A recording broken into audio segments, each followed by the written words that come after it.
Hey everyone, welcome to another edition of HBCU Conversations here on HBCU Game Day. Today, this guy has been the biggest star in the HBCU universe this year.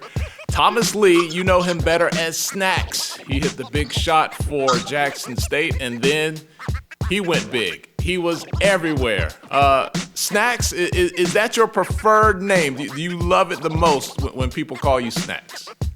Oh, most definitely. I definitely embrace it. All right. So if people are late to the party, you kind of have to tell them the origin of the nickname, because Snacks isn't about you liking snacks. It was about you providing snacks, right? Right. It started as a kid, bringing food in the locker room, waiting for the guys to get there when I was a kid. They never really knew my name, so over the course of years, they used to always just name out the snacks that I would bring in there.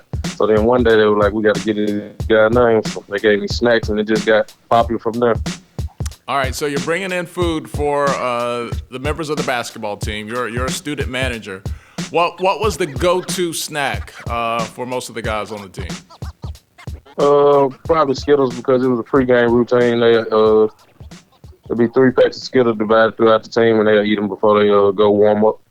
Oh, man, I could not let my children anywhere near you guys. They ask me for Skittles all the time. I'm like, it's going to rot your teeth out.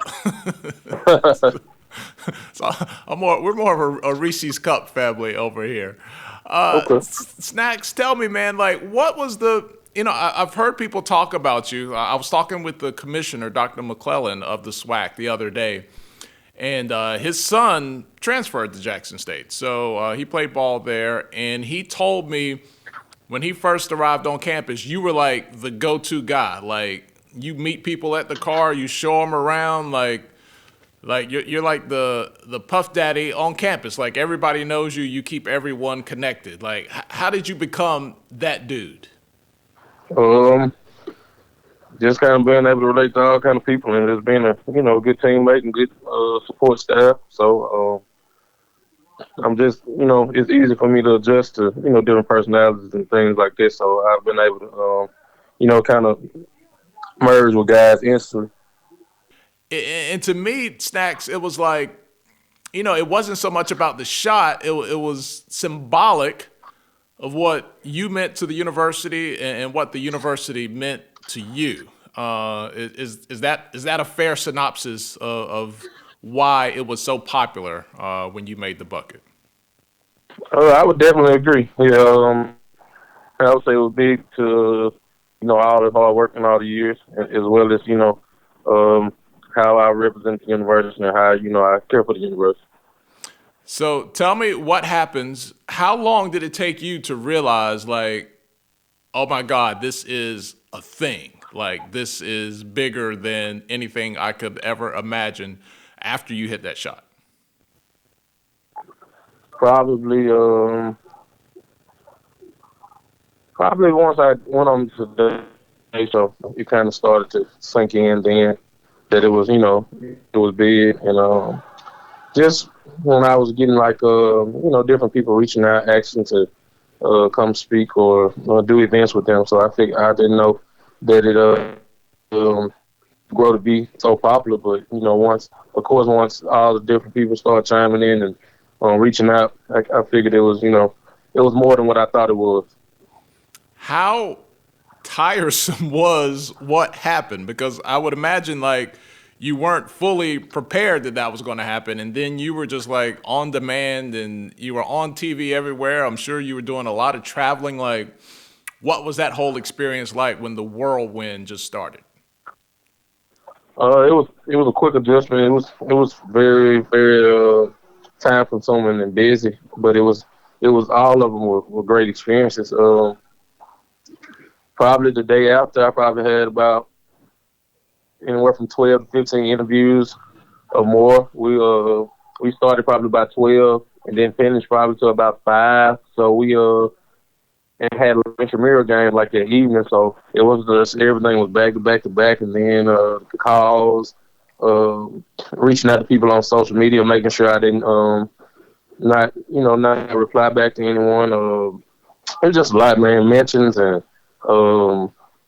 going here and there to various news stations and stuff like that. it was definitely moving pretty fast. I wrote an article and gave some love to Dennis Driscoll because I understand how, behind the scenes works at these schools. And I thought that they did a really good job of making sure you had what you needed, that the people reaching out had what they needed. Tell me about behind the scenes and what it took to make sure all of this stuff went along smoothly as everyone was enjoying the moment that you and Jackson State was having. Um, I think our sports media, man. I think uh, they they were insane, especially Dennis Driscoll and Blake Ware. Those guys were very instrumental in ensuring that all the media outlets that wanted to reach out and wanted to interview me. He had they had a very organized time schedule. The logistics of getting places and making sure we were doing everything in a timely fashion. They orchestrated that pretty well. So they did a job. Ellis on the road. I mean, Dennis he helped me with all the things that I had to do on the road as well, and getting settled and just making sure that I reached out and kept people updated on of course the Today Show and things like this. So they did a very great job. Now, were you still in the midst of the coronavirus hadn't quite hit yet, so school was still happening? Like, how many things were you trying to balance all at the same time? Um, Definitely class, school. I'm a musician, so I had to balance factoring in time to practice. Of course, still had to do basketball manager operations. Wash uniforms and sit out uniforms and pack bags for the road and stuff like this. So I still had my same duties. It's just that I had added the role of a basketball player as well as a lot of media and a lot of attention. So I had to, it was a lot I had to balance. All right, so you hit the shot, right? You get in that second game, and everybody's like, all right, what's going to happen? They played a little defense that second time, didn't they? Right. I see you got the Alcorn flag behind you. Oh, I do. Look, man, it's screwed. It's screwed up there. It's kind of a permanent installation. So we got Jackson State. It's out of the shot. It's over there. But yeah, we show love to everybody. So I can't. It's all I can't good, argue man. that. I do. But it was a little. It got to be a little tougher. Here's the thing that I was wondering. So the tournament ended up getting canceled, but were you on track? Were you planning to be in Birmingham? Right. I was planning on playing in the tournament as well, to playing the championship game as well. And once we had won, I had planned. Coach was going to dress me out for the NCAA tournament as well. Wow. It had the potential to be a lot of great things, as well as the 3x3U national tournament with all the college seniors. Man. I had got an invite to participate and be implemented. So it was a lot of things that got canceled, but just been staying level headed throughout the process. Now, I talked to Dr. McClellan again during the interview. He said that you had a commercial lined up that was supposed to air during the Final Four weekend. Right. Yeah. There was a lot of things in the mix. It's just unfortunate that the virus kind of slowed everything down, but I've still been getting a few opportunities, and I'm sure that once everything clears up, that it'll be some more opportunities to do some projects and events. All right, so your favorite player, not my favorite player, but your favorite player, Kevin Durant. I'm on Team LeBron over here, but it's all good. You got a chance to interact with him online. That had to be like the moment, right? Most definitely. I had been trying to reach out to him for years, man. So for me to hit the shot and he recognized it and retweet it and mention, that would be, as well as getting the signed jersey and the ticket. So I look forward to going to one of the games as soon as possible. Man, it was so great to see everywhere that you showed up on TV, to see that Jackson State across your chest. what did that mean knowing to you that you were representing your school, and if people didn't know about Jackson State, but they were into what happened with you, that they were going to know about Jackson State? Oh man, it was major. For years, even as a child, I always said, I hope Jack State can get on the map one day.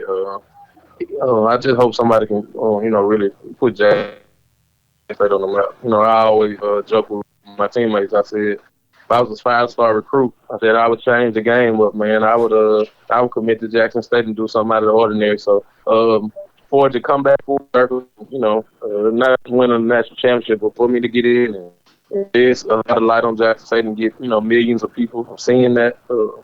I feel like that was big time. So I feel like I had accomplished the goal that I set out to do. How do you, Snacks, how do you take this moment and being the, viral sensation that you were, and flip that and push it forward to things that you really want to do in life? Have you thought about that? Yeah. The goal is to, of course, give hope to people that, especially the people that don't notice or people that work behind the scenes. Kind of move it to serve as motivation that you can do whatever you put your mind out to do. Yeah, of course, I plan on continuing being around the basketball world. Starting my coaching journey, as well as working in athletics in any fashion. My goal is one day either be a coach on the coaching staff or athletic director. So. I really like athletics and, like how they're ran. So that's a goal of mine as well.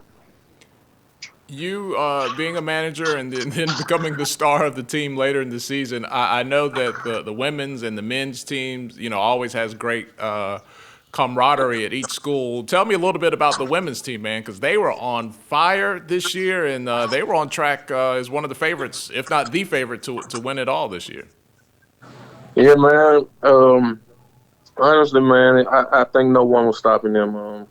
They had a great team, great coaching staff, great support staff.